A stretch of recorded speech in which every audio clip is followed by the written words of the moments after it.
Right then, so basic mobility session. Here we go. So standing with your feet about hip distance apart, slight turn out. Come down into what we call the goblin squat. So arms out in front, sit down, heels up, chest high, find your balance, pause there. When you're nice and balanced, bring one hand down to the mat. You're going to brace the elbow against the opposite knee, or against the same knee even. So if it's your left hand coming down, it's your left knee, you're bracing against that so that you can open up to the sky if your shoulder will allow it. If not, we're into reaching up with the elbow, but you want to be reaching up. So not here, up as best you can. So twisting around and then switching to the other side. And if this arm's a little bit better, you could twist all the way around, or again lead with the elbow. You don't want to be here, weird and wonderful stuff with the arms, ceiling's up there somewhere.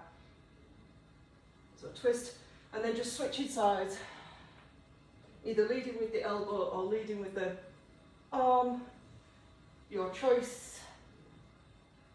Try and find an exhale on the rotation, so you can go that little bit further.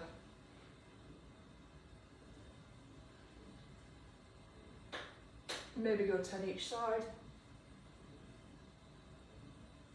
and then release. I'm having a moment of, did I leave the kettle on? I did, hang on.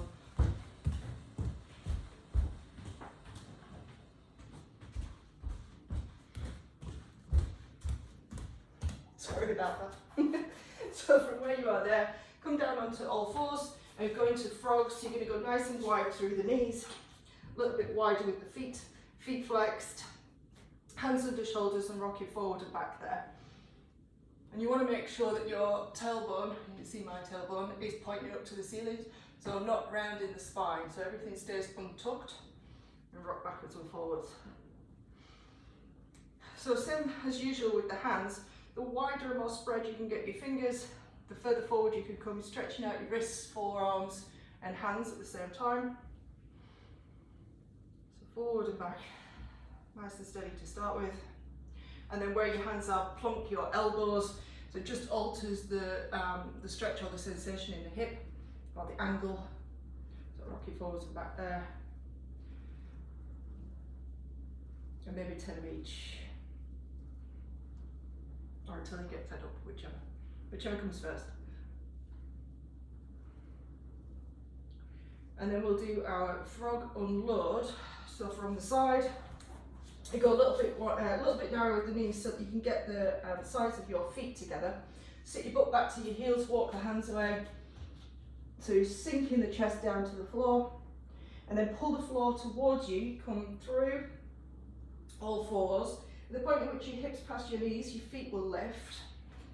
Keep sending the hips down towards the floor, and then here, you want the soles of the feet together. You're going to pull the soles of the feet or the heels to your bottom, squeeze the soles of the feet together, and then lift the chest up. But I'm pushing the floor away the entire time. What you don't want to find is that you're up here, shoulders to ears, or that you are just collapsing in your lower back. Keep everything nice and tight, squeeze the glutes, squeeze the feet, push the floor away. And then coming back and around the spine, so you're going to go chin to chest, tailbone tucks under, and you go all the way back to the start position. Same again. As you come forward, you're going to round, tucking the tail, tucking the chin, feet lift. When you can't go any further, you're going to lift the face to look forward, squeeze the feet, pull the heels to your butt, squeeze the glutes, push the floor away. So you stay lifted and open through the chest, and then take it back. If your shoulder's giving you jip, you can kind of reduce that movement, just bring the elbows closer, bend them so you're not getting as much pressure through the shoulders. Then as you come forward, you'll find you're a little bit closer, but it's still doable here. So whatever you need to do to look after your shoulder, squeeze the soles of the feet together, pull the heels towards your bottom, squeeze the glutes, push the floor away. And release back, all the way down to the mat. Again, if you need to take the pressure off, just bend the elbows or bring the hands a little bit closer. It's more about rounding the spine. And then coming down onto your front, hands just under shoulders. So we're going to use the arms as much as you can, given what your shoulder feels like on any given day. and say, let's say I'm going to do the right leg. So the right leg's going to lift, it's going to come over, I'm going to use my right arm to push, left arm to push, and I'm going to come up to a 90-90 position. And you want to check that you are 90-90 instead of a shin box. I mean, if you need to close the gap slightly, that's fine, but 90-90 as best you can and as upright as you can. And then we're lifting and lowering the back hip. So this is the one that you don't particularly like, or your hips don't particularly like. So you're trying to sink your butt cheek towards the floor and then lifting it back up. So just mobilising into the hip. You can kickstand with the hand. If you've got one side that's better than the other and you can do it without hands, that's great. So lifting and lowering the hip. And then when you come back to the mat, the front hand, so the left hand comes down, and then reach with the right hand. So you want to feel like you're rotating. So I'm leaving that back leg where it is as long as I possibly can, coming down towards the mat, and then at last minute, everything comes back over and we switch sides. So left leg comes over, you come up to your 90-90 position, so different angle for you, butt cheek. Lift and lower that back butt cheek towards the floor, so just mobilising into the hip. And again, if you can do it sitting up, great. If you need to kickstand, that's okay too. Play with both. Practice coming upright without hands, and then putting the hand down as a kickstand. Not quite 90-90 then. Same thing. The front hand is easy to get down. It's the back hand that you want to bring through. Twist, find the rotation here, and then last minute, the leg swap, and you come back down onto your front. We go again on the other side, back up to your 90-90. This time I'm going to do the leg lift. So again, you might need to lean away from it in order to get that leg to lift up. But if you can do it while you're upright, great. Foot's flexed. Now this is, you want to be pushing back the thigh bone. So look at your thigh and make sure it's that that's moving and not your knee and not your body. So no wiggling about. Thigh bone. Makes it harder. Yeah. So if it hurts and you're miserable, you know you're in the right spot. So pushing back, like I'm trying to kick the wall behind me with a flat foot. Again, maybe 10 until you get fed up. Last couple. And then same again, back down, twist, twist, twist, twist, twist. Switch the legs straight over to the other side, 90-90. Same here, lift the leg, push back.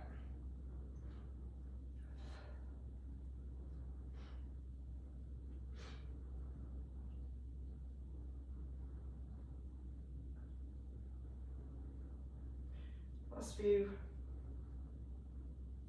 Last one. And then change it to a straddle stretch. So taking the legs wide, feet flexed if you can. Try and relax the backs of the knees down towards the floor. If you find you here, just see if you can get them to open up a little bit. I'm going to add an extra one in. We didn't actually do this yesterday, but I do like it, so we're going to do it here. So we're going to go from straddle to 90-90. So you're going to bend the knees slightly. Let the knees come over. It's more of an extended 90-90. In other words, you've not got as much bend in the knee.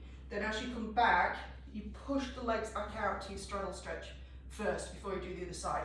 So bend, rotate, and you'll feel how your pelvis wants to come with you, so you've got to sink your hip back again. Push the legs to a straddle stretch, bend, and over you go. Push the legs back to a straddle stretch, bend, and over you go. It's a lot of work for the hips. Again, if you feel you need, you can kickstand with the hands and go there. If you can do it without the hands, great. So just side to side. Each time coming back to the straddle. Go back to this last one. And finishing in the straddle stretch. So we're going to do the active leg crossing here. So lean back as much as you need to be able to pick the legs up. Cross the legs whichever way. And then keeping your chest lifted, take it forward. So my chest is pointing towards the screen here. It's not here. I'm not collapsing forward. I'm staying nice and lifted. Take the legs back out to straddle. Lean forward again, chest lifted, feet pointing up. And then switch legs. If you can remember which way you cross them. And lean forward again, chest nice and high. So keep switching out and hinge forward, cross, and hinge forward. Straddle, and hinge, cross, and hinge. And then we're going to go for our cobbler stretch. So this time the soles of the feet come together and you're using the power of your muscles to pull your heels close to your bottom. Lift the chest so you're nice and upright, and then drop the knees out to the side. I say drop, you actually have to do some work to get them to actually come down to the floor, but you're not allowed to use your hands. So open the knees, lift the chest, and then go back out to your straddle stretch, hinge forward, come back to your cobbler, push the knees down. I'm not staying there forever. Out, straddle, back, cobbler. And the cobbler, you're not hinging forward. Well, it'd be great if you could hinge forward, but the goal is actually just to get upright to start with and press the knees down. So one last time, out to your straddle stretch, hinge, back to your cobbler, push the knees down, lift the chest. And then release, and what have we got next? Our rhomboid push-ups and wrists and stuff. So you know your rhomboid push-up, wide fingers, so you're stretching into the hands as well as everything else. So rhomboid push-up there, shoulder blades coming together, elbows straight, pushing the floor away to take them wide. Nice long neck, none of this, don't let them creep up towards your ears, so keep everything nice and locked down. I'm going to change the hand positions, so fingertips pointing out to the side, rock side to side, so you feel the stretch in the fingers, the wrists, the forearms.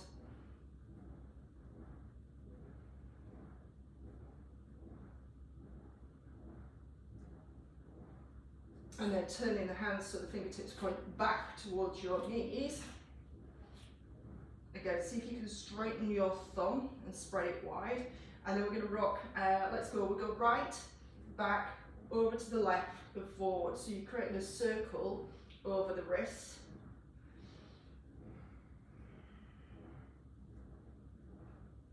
And then reverse your circle.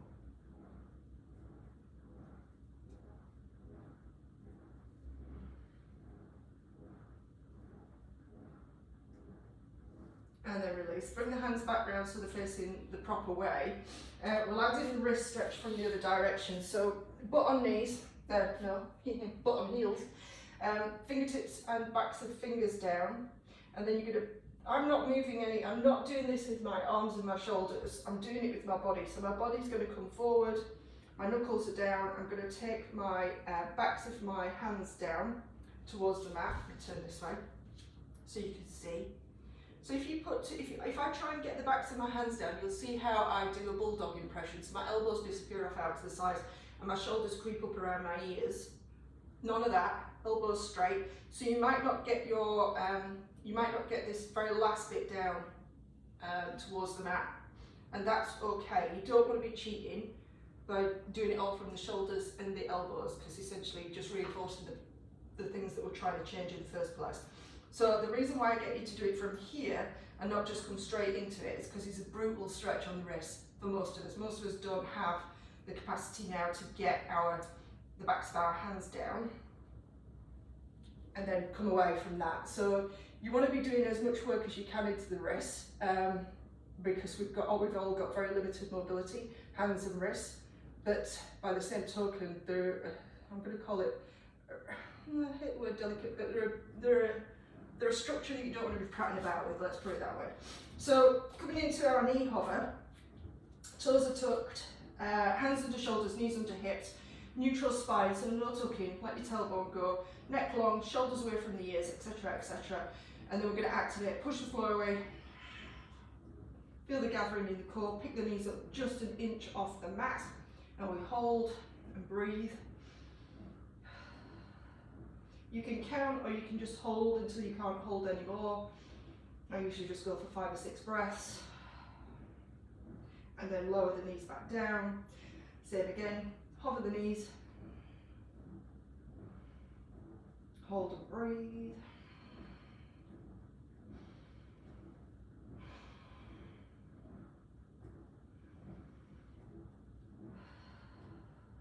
And release.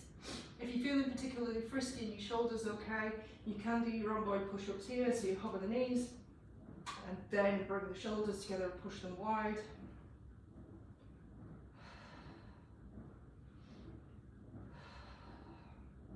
In 5, finish with them wide and then lower the knees.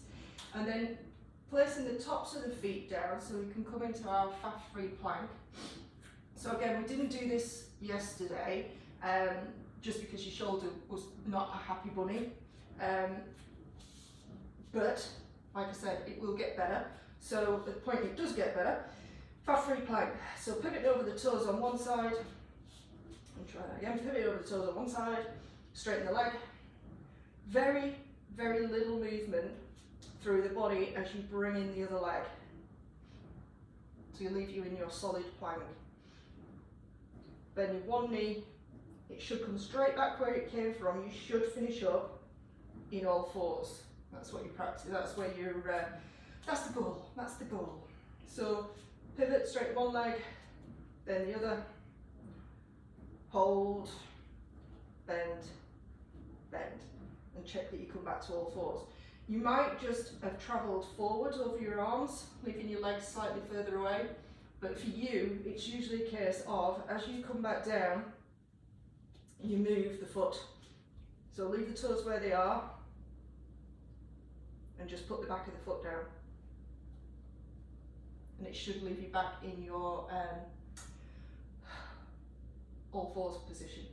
Straighten, straighten, bend, bend. So even though we're not moving, pretty much the only thing that's moving is the legs, you're still having to actively push the floor away. So you're strengthening the arms, the shoulders and the chest at the same time.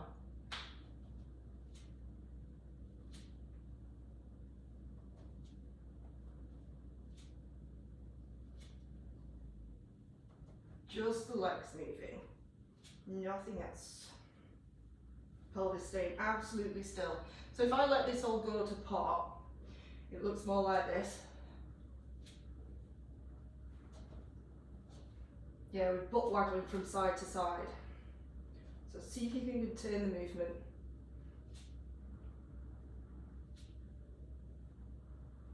No movement through the pelvis. And then release off your wrists, and you can give them a little bit of a roll if you need to. You might not need to. So coming into our baby crab position that we were playing with yesterday. So finding the right position to start with. So for you, this hands back position wasn't particularly great for the shoulder. So we went hands pointing out. Your tendency was to be here and have your hands next to your hips. So you want to be, if you look at me now, my butt is directly or halfway between my hands and my feet, and I look like a capital M, hopefully. So from there, the only way your hips are going to lift is by you pushing the shoulders down and release. So if this is kind of a shrug, you are de-shrugging. What you don't want to do is this. Yeah, that's me using my feet and my pelvis to lift. Keeping the chest lifted, gaze up, push down with the shoulders, lift and hold. Make sure your neck's free. In fact, you can do the neck movements here as well. Look side to side, up, down, ear to shoulder, etc. Just free off the neck while you're here. And release. Same again, push the shoulders down to engage under the armpit to lift the hips up. So depending on how much range of movement you've got in this kind of active pushing the floor away will dictate how high your hips come. As you get better at it, you'll be able to find some more. So your hips will be well off the floor. To start with, it might just be that you only get a little bit and your butt's kind of still touching. That's okay. It is where it is. So it's sneaky, it's kind of like your rhomboid push-up almost, except instead of going in and out with the shoulder blades are now going up and down. So know what's happening at the shoulder joint itself. You're actually activating the muscles in your mid-back to pull your shoulder blades down and your arms and your shoulders, etc. But there's no movement in the joint itself, so in theory, it shouldn't irritate too much. Go to a couple more. And rest. And then we went into our hollow body press for the legs. So lie down on the back, pull the knees into the chest, curl the head, neck and shoulders up, get as small as you can, and then release the legs. Nothing twangs away. So head still free, shoulders away from the ears, space between your chin and your chest. You're going to reach the right leg out on the high diagonal, and then as it bends in, you want to make yourself a smaller ball.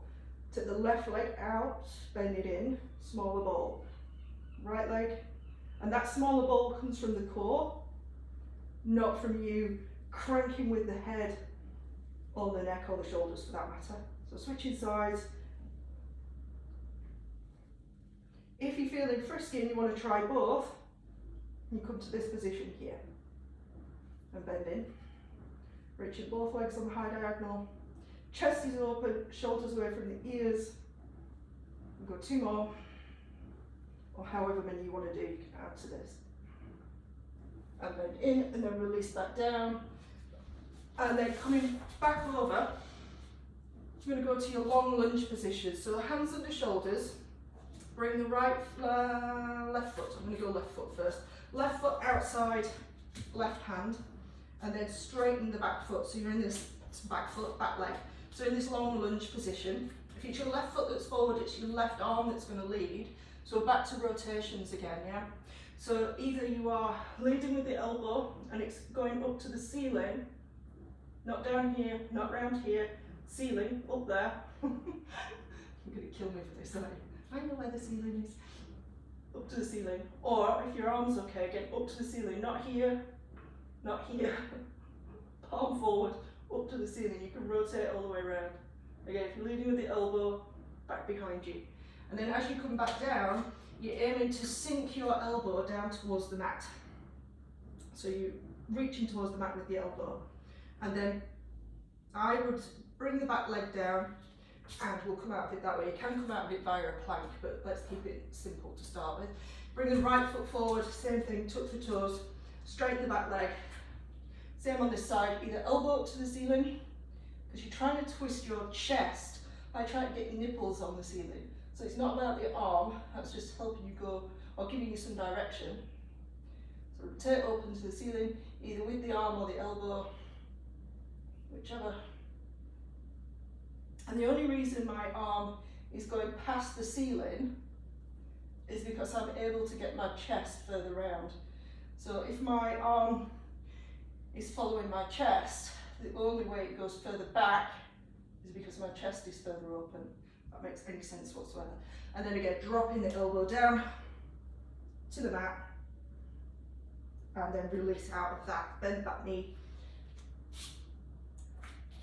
Come up to standing, and we're doing those, let's do the lunge to single leg balance. So starting off with, let's go right leg stepping back. So feet hip distance. Remember, when you step back, you want to step back so that you are still that hip distance apart, not here where it throws your balance off. So we've got our hip distance apart. We step back, come into the lunge, and you're going to power off that back leg and come into a single leg balance. Just move forward so I've got some space. So single leg balance. Then when you step this leg back, if it needs to tap, that's okay to find your balance. But then make sure that as you step backwards, you still hip distance apart. So lunge, step forward to balance. Step back to lunge, step forward to balance. Your choice what you do with the arms. I either have them here or I have them palms together, just getting them out of the way basically. Lunge to balance. Work through those. Your choice, at least 5 I would have said. Go for 10 if you can.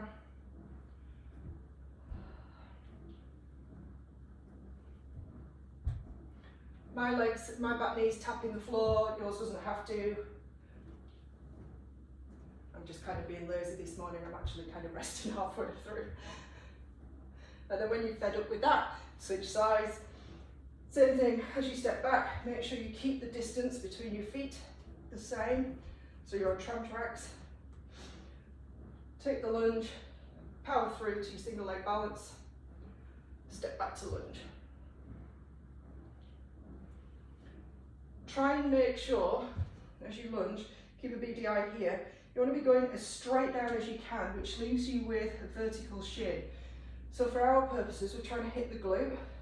If you come into a lunge like so with the knee forward, it's great for ankle mobility, there's nothing wrong with it. Put some pressure on the knee, that's okay. But as you come back up, you're going to get more quad. Yeah, so keep the leg back. Show you what I mean. Up to lunge, up to balance even. Back to lunge. So as you come down, my shin is vertical. Press through the heel to come up and you'll get more in your glute. Up to balance, back to lunge. If you're doing these right, you should get your heart rate up. You know, you should be panting and sweating. If you get through all of this in one kind of go, there should be a little bit of effort involved.